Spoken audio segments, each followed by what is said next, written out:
Welcome to Tequila Chats. Today's guest is Malte Kramer.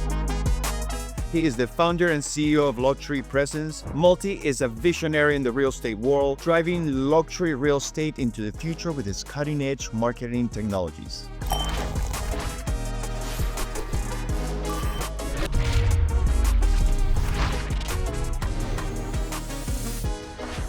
Malte, so excited to be having this conversation with you today. Thanks for having me, Ricardo. No, thank you very much. I know how busy you are. I know it's schedules, particularly trying to coordinate from Boston to LA. Sometimes turns into a little bit of a complication, but thank you. Thank you for accommodating. I really appreciate it. Yeah, absolutely. Happy to be here. And so before we start the conversation, should we go for the tequila? Let's do it. I figured out a little bit 1942, Sounds good to me. Right? It always sounds like a good thing. Neat, of course, the way that it should be. Here's some, and if you need more, just feel free to go out for the bottle. What are we drinking to? We are drinking to success. Success, I like and that. And to friends, yes. Yeah, friends and Cheers. Success. Cheers. Cheers. Again, thank you very much. Let me see. I haven't had a good sip of tequila in like 8 months. Is that when you shot the last episode? Actually, I had like a health situation. Okay. I had some surgery, so it was like eight months ago, and I really haven't been touching it. Yeah. But I kind of like miss it now that I have like good. one little sip. Yeah, it's totally happening. But it's also the way to do a podcast with an introverted German like myself is to... I don't know if you're introverted. Feed me tequila. That's a good way to do the podcast. No, it certainly helps. It also helps with the Colombian, give me a little bit of tequila and it just keeps going. All right. So let's talk about your origin story. I think that we know your success right now. I think that if people have a relationship to real estate or to technology, they know you and they know Luxury Presence. Yeah. But where does, Malte Kramer comes from? Yeah. What is your origin story?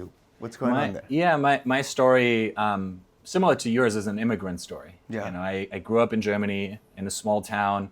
My parents were both writers, journalists, intellectuals, so they early on instilled in me kind of the importance of learning and knowledge and curiosity, and I had a grandfather who was a professional athlete, and so I always wanted to be an athlete and started playing basketball at a young age, and then eventually decided I wanted to come to the U.S. That was the place where obviously you had the NBA, you had Dirk Nowitzki, and so that was my goal as a kid. And so fast forward 15 years, I came here for college, played basketball in college, and then decided I wanted to start a company. And since then, I've been starting tech companies, and the latest one is Luxury Presence now. And so why technology? Sometimes you ask people this question and the parents had something to do with it, and it's almost like an extension of what the parents were doing or some sort of inspiration, but your parents, you said, were writers and... They were writers, they were creatives. I think there is actually a lot in terms of kind of how they brought me up and how they encouraged me to pursue my own dreams and how to be creative. That translates to what I do today. Technology industry is about innovation first and foremost. And in order to innovate, you have to be open-minded. You have to be curious about the world. And so I think a lot of what I learned from my parents back then still is very relevant to what I do. So it was that curiosity. Curiosity, wanting to build things. I really always enjoyed that, and trying to figure out how is the world changing and how can I create something that's useful for where the world is going and kind of the problems that I see. So let me ask you about that, because right now we are finding ourselves in this world with AI as a tool. Yeah. And I think that there is a lot of miscommunication, there is a lot of angst, also because we don't know the technology yet. Yeah. Where do you think AI as a technology is going to take your world? Yeah. So the best description I have for it, AI right now and for the foreseeable future, is like an army of interns. Okay. It's like having an army of interns. And interns are great for repetitive, mundane tasks. You can train them on very specific tasks with oversight, and they can do a great job. Yes. They're not great with complex problems if left alone. Yes. And so the way to think about AI today is like an intern that that you can use to solve the problems in your business, or certain tasks that are very repetitive. I don't think AI is at least not anytime soon going to replace professions that are very complex, or professions that have a high need for human connection. Yes, which yes. obviously real estate Yes. is a prime example. It's all relationships, yes. It is all relationships. So that part of the job, I don't think is changing. The part of the job that's behind the scenes, where agents are doing a lot of admin work, and frankly, the work that most agents don't enjoy doing, I think that part is changing quite a bit. So that's where you think is going to be the most important application in terms of real estate? I think so. I think it's time savings and efficiency first. I think it's better decision making through being able to simplify and analyze data more effectively, giving it to agents when they're out in the field via their phone. I think it's better data entry. In fact, I think it reduces data entry altogether. We have about 70 salespeople on our team, and the one thing, if you ask them, what do you hate the most, they will say data entry into our CRM, into Salesforce. They hate it. All salespeople hate it. And AI can alleviate that problem. AI can just analyze a transcript from a conversation. It can analyze your emails, your texts, and then take the relevant data points and put that into your CRM. So I look at kind of all of these problems that exist in every business, and I think it's really exciting to think about how AI can solve that, so that we as professionals can do more of the things that actually we're really good at. Yes, what really the core is, And for us is having the time to spend with in clients. those relationships. Yes, Absolutely. Exactly. We're working together on a collaboration with your white label app, which we are very excited about. Looking forward to launching that very soon. And I think one of the most interesting features to the clients and the team, because we got kind of like we've been showing it and kind of like in some ways testing it, is that AI voice recording. Is that really, it sounds like a simple thing, but it's truly one of those features that is going, as you were saying, is going to really streamline communication with our clients, and is going to streamline how we do that day-to-day operational stuff. Yeah, absolutely. And the inspiration for this feature came from observing agents in their day-to-day and seeing that they're all out and about with clients, driving from listing appointment to open house to showing, etc. And when you're on the go, you want to use your mobile phone, and ideally you want to do it in a way that's kind of hands-free, and just you're leaving an appointment with the client, and you can just talk into the app and say, record a voice note, and then have that perfectly transcribed and stored with your contact record. I think it's a really exciting idea. I saw Jill Hertzberg a few months ago, talking about the best way to prospect, and she says, and she's absolutely right, she said the best way to prospect is by answering phone calls and shaking hands. And I think that this technology, particularly what I see with this app, is it's almost like a more contemporary way of shaking hands and answering those phone calls. And I think AI kind of like is helping in some ways redefine that very specific task that is such a core part of how we do the business in real estate. Knowledge is power when it comes to the listings and the market, but also when it comes to your relationships, being able to remember something that was said in a conversation years ago, or someone's children's names or dog's name, right? Those are really important, valuable data points. As you look at your entire success, because right now, luxury presence, if you ask any agent, anywhere, very familiar with that, or utilizing one of your technologies, what have you learned from your success? I mean, I would preface it by saying I think a lot of luck is involved in success. And I often see people who attribute everything to their own decisions, and I think you have to oftentimes be in the right place, right time, meet the right people, but you can increase your chances of success by putting yourself out there more. And I think the number one thing I would say is get started, and a wrong direction is better than no direction. A lot of times I see people much smarter than me who don't even get started because they overanalyze and they overthink things instead of just picking a direction and going after it with everything you got every single day. And when you do that, you will get lucky at some point. Something good's going to happen. You're going to meet a right person. So that's probably the biggest thing, is really being relentless in pushing forward every day. No, I totally agree with you. I think that there's something about just getting things done. You know, sitting on an idea, or sitting on a gut feeling, or sitting on something is not going to get you to where you need to be. And I think that is also, I think, you know, certainly luck, hard work has a lot to do with that. But I also do think there is a commitment to expertise. You know, the way that I see expertise is about doing something over and over and over until you think it is perfect, and then start again because you know it is not. And so it is repetitive, you know, endless process of trying to figure out how to do something better. And I think that at least in my own experience, you know, has defined success. That very much resonates. The fall in love with the process of repetition. Because repetition leads to excellence, and excellence is the only way to build something great. This goes back to my early days playing basketball. I would spend hours and hours in the gym practicing my 3-point shot, you know, hundreds and thousands of times until it was perfect. And I take a similar mindset now, and I think just being okay with repeating things until you get bored of them, and then keeping going. That's the way you really become excellent at something. No, it is. You know, Don McKenna, who is a mutual friend, she talked about that. You know, working a lot with agents that have an expertise in sports, because people who are coming from that kind of like world understand that idea of practice of doing something over and over is how you get to where you need to go. It's a pretty interesting thing. And it's really interesting application in business. As you're looking at your success, what are you most proud of?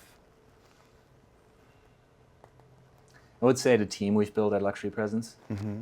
It's a group of really smart, brilliant people that are also just wonderful and kind humans. And so I consider myself very lucky to get to work with an amazing group that I really enjoy coming to work with every day.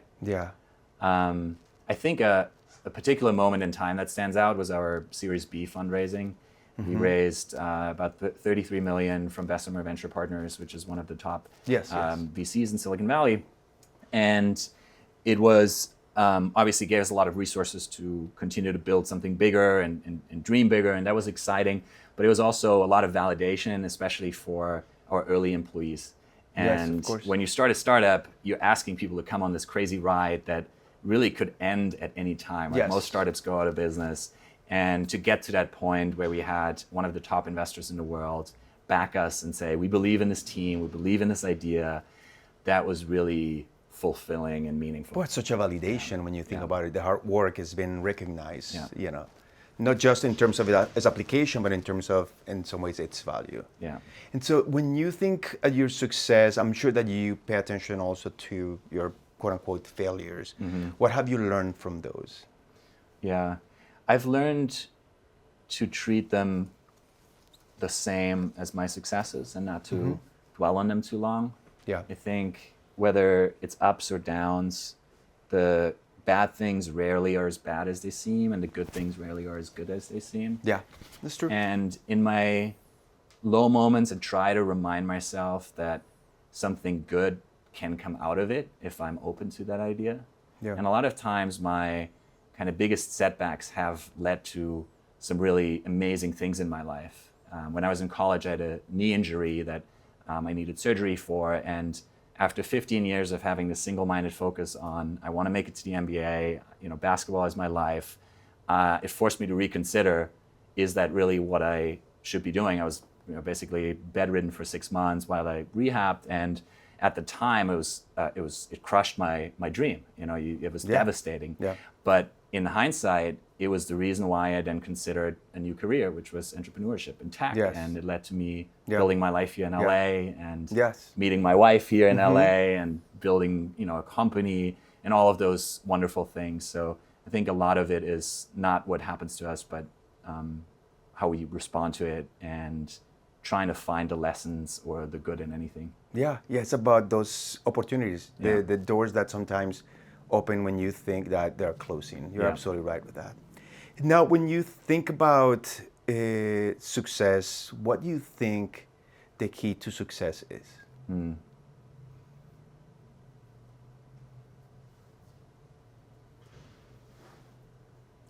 I think I would go back to the people you surround yourself with matter a lot. people you choose to work with. That matters a lot. I would say that a lot of my success has happened in the details. And I think a lot of times it's easy to, especially when you're growing something and it gets large, to kind of let go of the details too much. And I think creating anything great requires that you remain close to the details of an experience or a product, whatever it is you're trying to build. And then lastly, I would say self-awareness is really important especially if you're a business founder. Knowing what your strengths are and knowing what weaknesses you want to hire other people to take care of is really, really critical. It's the only way to scale a business. And at a lot of moments throughout this luxury presence journey, I had to kind of check my ego and say, okay, I might be okay at this thing. I might even enjoy this thing, but there's someone else out there who can do it much, much better than me, and I need to find them and put them in that seat. Yeah, no, absolutely. I think that you're absolutely right. I think the idea of building a team is not to have people to tell them what to do, but in some ways that they tell you what you should be doing. And I think that changes kind of like the whole. I discovered that for myself, and I also discovered, same line as you, that infrastructure that you put in place is what sets you for success. Oh yes, let's do a little bit more tequila. We forgot about it. I don't know why. It's so delicious. It is delicious. But that infrastructure, I think, that sets you for success. I know maybe in your world that infrastructure is a little bit more obvious. I think that in real estate, in my world, because we always the majority of us come from an individual practice, an individual agent. We learn how to work in a team. We learn how to build a team, and sometimes we forget that investing in that infrastructure and building the infrastructure is what is going to provide you with that longevity. And I think that what you share is a really interesting point of view for me, and certainly I've learned a lot from what you just said. But thank you for sharing that. And now to end the conversation, and this is obviously a pretty macro kind of like question, but you are at the heart of that. As far as technology is concerned, what do you think is the future of real estate? Where do you think we are going in terms of technology? Yeah, I think we'll continue to see agents and specifically teams do really well because they have the relationship with the consumer and they're on the front lines. And I think the technology will enable team leaders and agents to have a team of AI-powered assistants that's taking care of all of the repetitive, mundane tasks that they have to solve today, so that they're only focused on the client relationships and experience.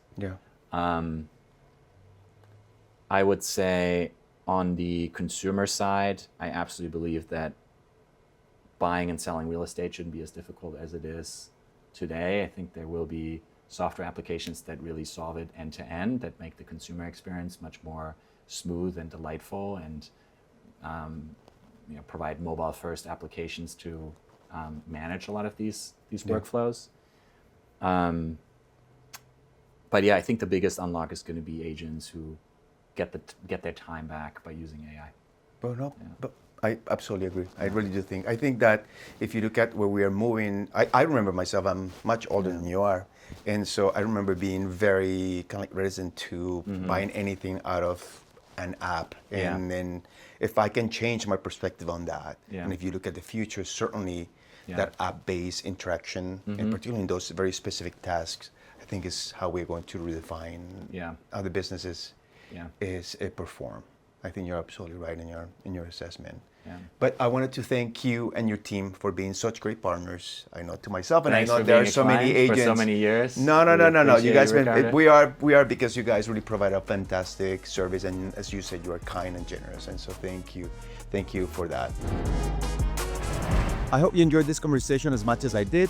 I would love to hear from you, so please make sure to like, share, comment, and subscribe, and we'll see you next week.